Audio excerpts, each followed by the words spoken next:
On Monday, the 6th of February 2023, a massive earthquake killed over 5,000 people across Turkey and northwest Syria, with freezing winter weather compounding the plight of the thousands left injured or homeless and hampering efforts to find survivors. The magnitude 7.8 quake brought down entire apartment blocks in Turkish cities, adding to the devastation caused by years of war for millions of Syrians. It happened before sunrise in bad weather and was followed by another large quake in the early afternoon. The earthquake was the largest recorded globally by the U.S. Geological Survey since a tremor in the remote South Atlantic in August 2021. According to the Disaster and Emergency Management Authority, AFAD, the death toll in Turkey was 2,921. Making it the country's deadliest earthquake since a similar magnitude tremor in 1999 devastated the heavily populated eastern Marmara Sea region near Istanbul, killing over 17,000 people.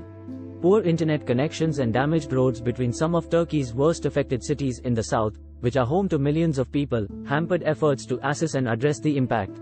Temperatures were expected to drop to near freezing in some areas overnight, worsening conditions for those trapped under rubble or left homeless.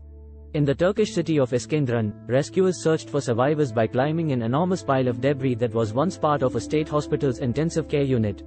Health workers did everything they could to care for the new influx of injured patients.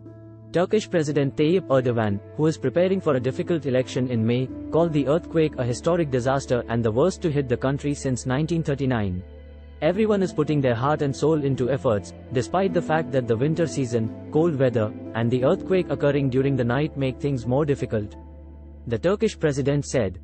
The second earthquake was big enough to bring down more buildings and, like the first, was felt across the region, endangering rescuers struggling to pull casualties from the rubble.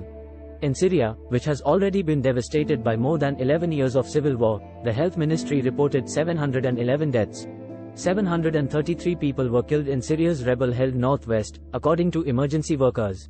According to the UN, 4.1 million people, many of whom have been displaced by the conflict and are living in camps, rely on cross-border humanitarian aid in northwest Syria, and international support efforts are stretched and underfunded. The earthquake also halted operations at Turkey's oil export hub in Ceyhan and stopped crude flows from Iraq and Azerbaijan.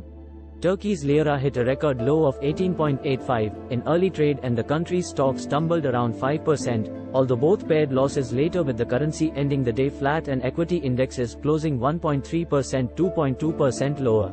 Messages of condolences and support started pouring in Monday morning as world leaders woke to the news of the deadly earthquake. White House National Security Advisor Jake Sullivan said the United States was profoundly concerned about the destruction in Syria and Turkey. I have been in touch with Turkish officials to relay that we stand ready to provide any and all needed assistance. We will continue to closely monitor the situation in coordination with Turkey, Sullivan wrote on Twitter.